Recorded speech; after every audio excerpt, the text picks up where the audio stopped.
Welcome to Compassionate Conversations. The goal of our podcast is to explore topics related to serious illness. Ancora Compassionate Care exists to be a supportive presence for life's journey. We can provide care and support wherever a patient may be on their journey with a serious illness. Ancora Compassionate Care began as Hospice of Rockingham County in 1987. While our name changed in late 2023, we are still the local provider the community has always known. We'll always be there because we've always been here. Welcome to this edition of Compassionate Conversations. My name is Lynn Flanagan and I'm the CEO at Ancora Compassionate Care. Kerri Miller and Sarah Dugarte are joining me today, and we're going to unpack and discuss the importance of grief and bereavement support for those who have suffered a loss. Thank you all so much for being here today. Thank you. Yeah, thanks for having us. So before we dive in though, I would love for you all to introduce yourselves, what's your role at Ancora, and whatever you want to share. My name is Kerri Miller, and I am a bereavement counselor as well as a hospice chaplain here with Ancora Compassionate Care. And my name is Sarah, and right now I'm a grief counselor here on the bereavement team. And I started here as a social worker, but about a year ago I moved to the bereavement side. Wonderful. Well, Kerri, you have such an interesting story to tell, and I think it's a great way to kick us off. So explain to our listeners just how did you come to work in the hospice world? It's a long story that started back in my mid-20s. Okay. Hospice wasn't really on my radar. I had moved to North Carolina, met my soon-to-be husband, no longer my husband, and about 2 months before the wedding, my father was diagnosed with stage 4 lung cancer. Oh. And we had no idea if he was going to make it to the wedding or not. Mm-hmm. So there was a lot of conversation about how things were going to work. But his willpower was amazing, and he made it from Pennsylvania to North Carolina for the wedding. Wow. And was hesitant to be a part of it because his appearance had dramatically changed and he didn't look like himself. Sure. But we talked him into being part of it since he'd made the trip, and it was the best gift. Wow. So fast forward less than a week after the wedding, and he died before he could be admitted to the hospice program because it looked like he was getting better. But he died 24 hours later. And since he wasn't a hospice patient, there was no bereavement support in place. I was fortunate where I found a counselor who specialized in grief and worked with her. But my mom didn't have that benefit because since my dad didn't die under hospice care, Right. she didn't have any support. So through my journey, through grief counseling, I realized that I wanted to become a hospice counselor and went back to school to do that specifically. And then when I became a hospice counselor, what I found was that there was so much energy and passion for me around the spiritual dimension that counseling training so often leaves out. And since I apparently love school so much, I went back to school again and then got my master's degree and became a hospice chaplain. Okay. It always fascinates me because as soon as you said hospice was not on my radar, and this is not about me, but we probably could say the very same thing. It was never on my radar. Fell into it completely accidentally, which of course it was not an accident in my belief looking back, but Likewise. always fascinating. Isn't that something how you can always look back and connect the dots? So not being a hospice patient,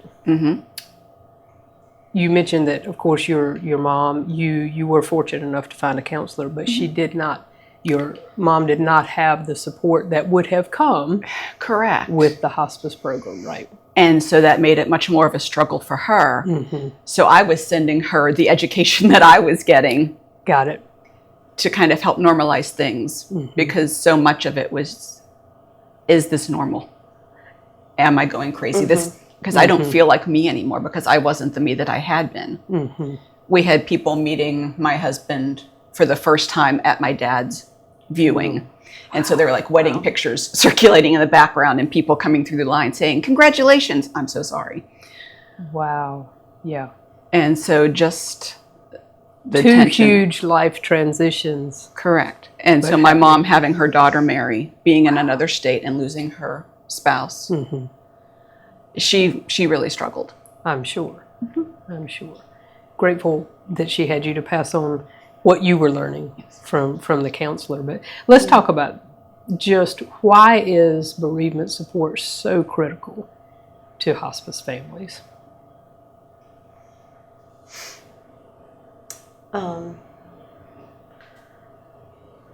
I think it's so important because, well, one, it's an extension of our compassionate care, Right. because we walk with them as an organization, you know, for however long, 6 months, sometimes a couple years. Yeah. And it's so nice, as a social worker, it was so nice to know that after their person had passed, I'm standing there with them to know that I could say, we're going to be in connection with you still. Right. We're not just going to drop you right here. You're already facing this loss.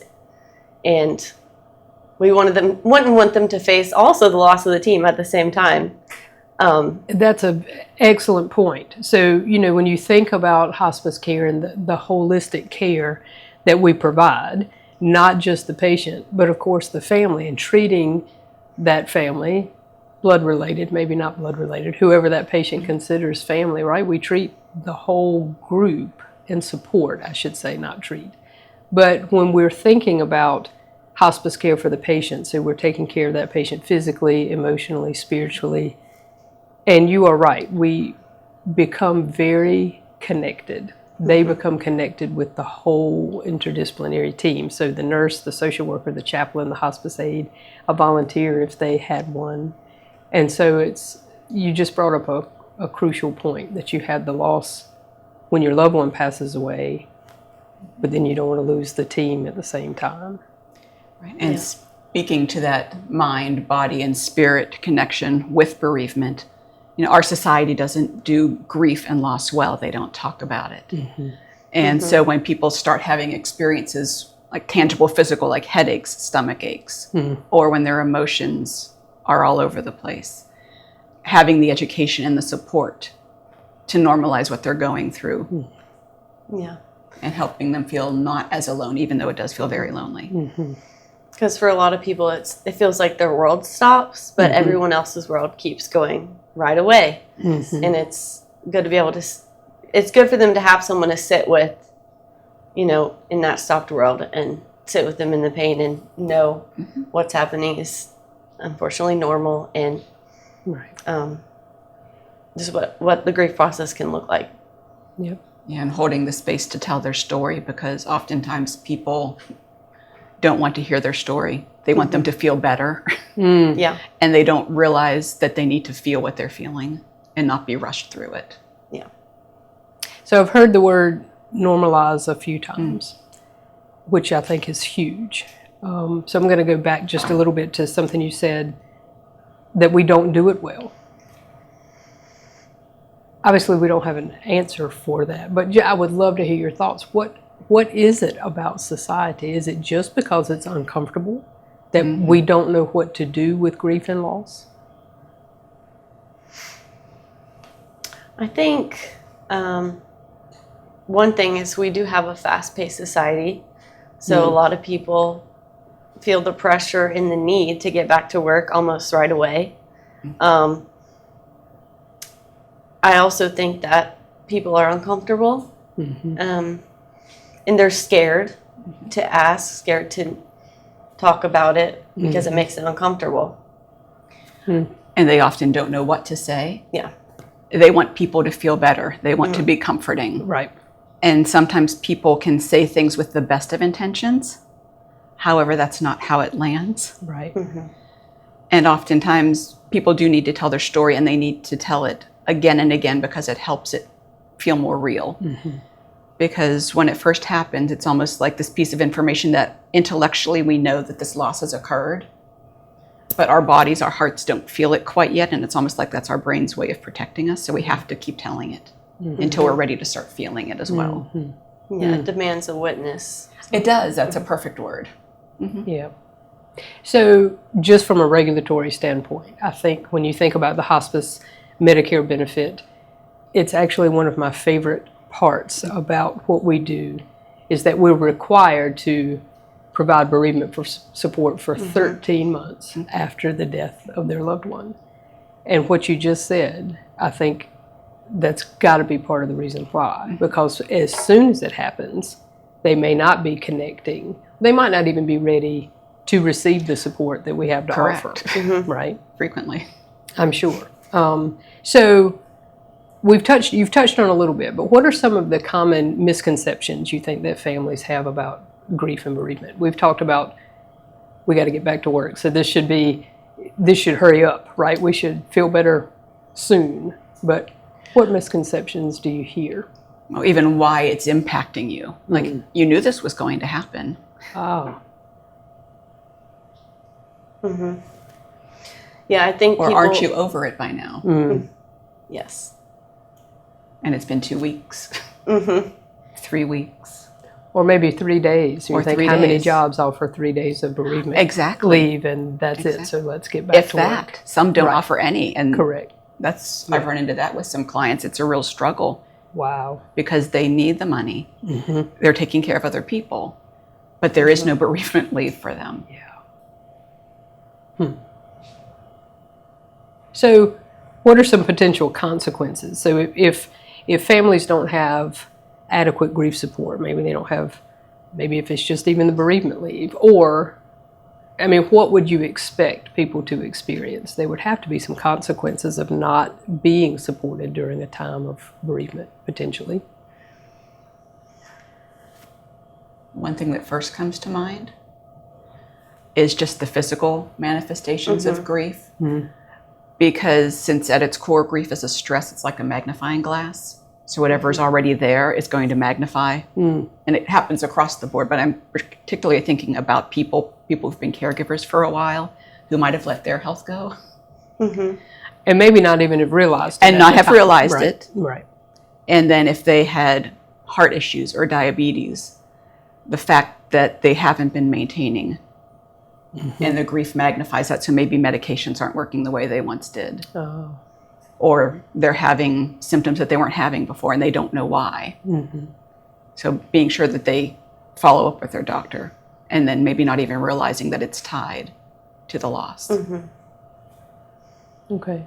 And is that something when you reach out to people with our bereavement support, are those things that you touch on? It is, yeah. I touch on ways that grief is showing up in the body, even with like eating and sleeping, especially for the first month or two. And I often find that most people have struggles with one area or the other.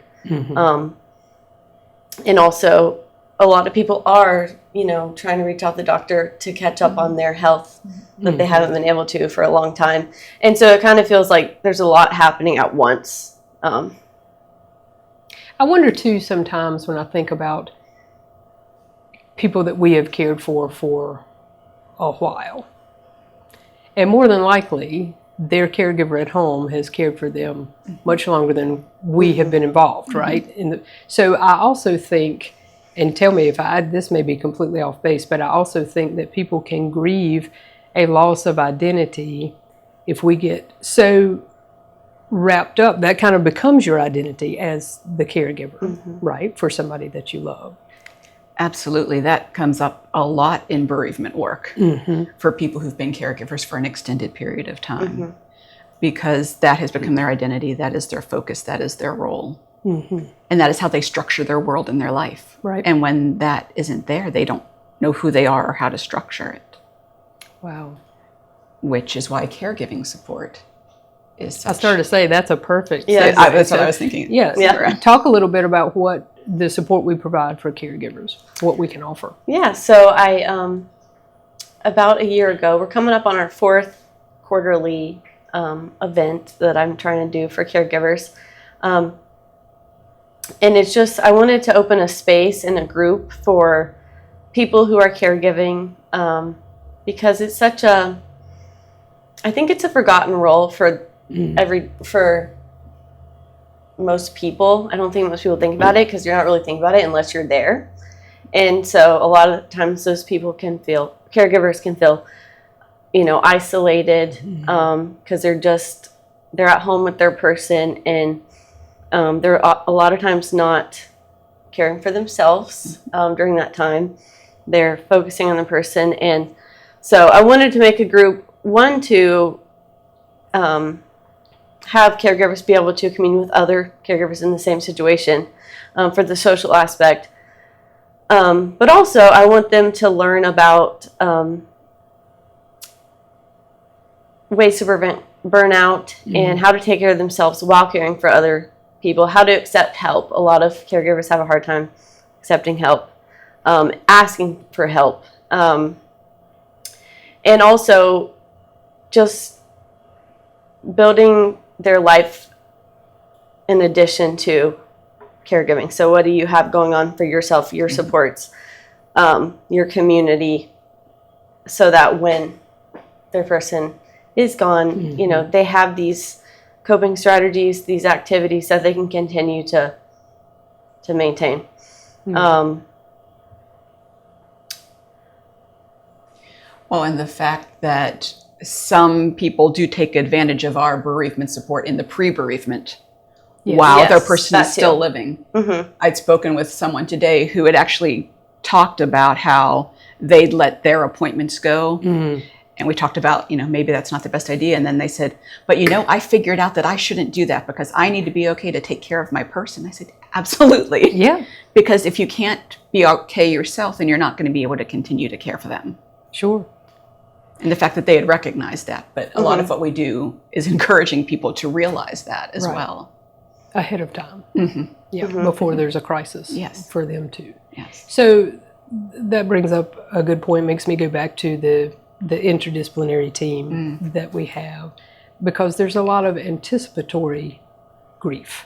So we're anticipating the death of their person, but whether some folks realize it or not, it could also be that anticipatory grief of your identity, as a caregiver, and how are things going to change and what does that mean for me? And so when you think about your role as a chaplain, so how do you distinguish spiritual care from that emotional support? I know, not that that's a deep subject or anything, Kerri. Well, not at all, just a few minutes. Yeah. It can be difficult to tease that apart because we are physical, spiritual, emotional beings. And actually, a lot of people feel that chaplains are only designed to pray and offer communion. Right.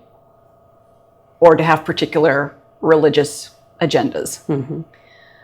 Whereas spiritual care in a chaplain context is figuring out what it is that helps the person connect to what they consider to be the divine, or what helps them connect to the natural world, or what is it that lights them up.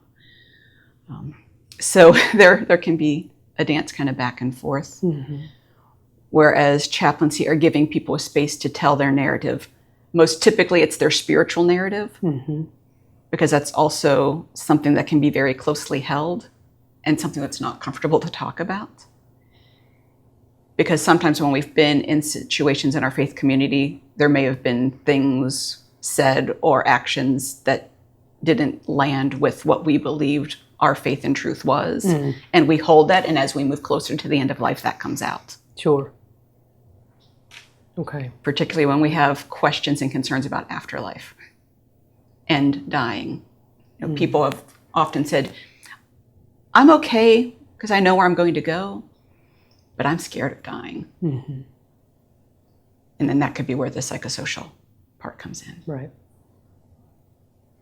So tell me a little bit about the time frame, Sarah, when your team reaches out after the death of a loved one. Yeah, so we have intervals set up. They're it's like the basic structure, but of course everybody's can fluctuate. But the first time we reach out is in the first couple weeks.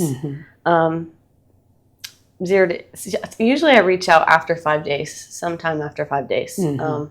A lot of time around that 5-day mark, they're doing the funeral and things Right. like that. Right.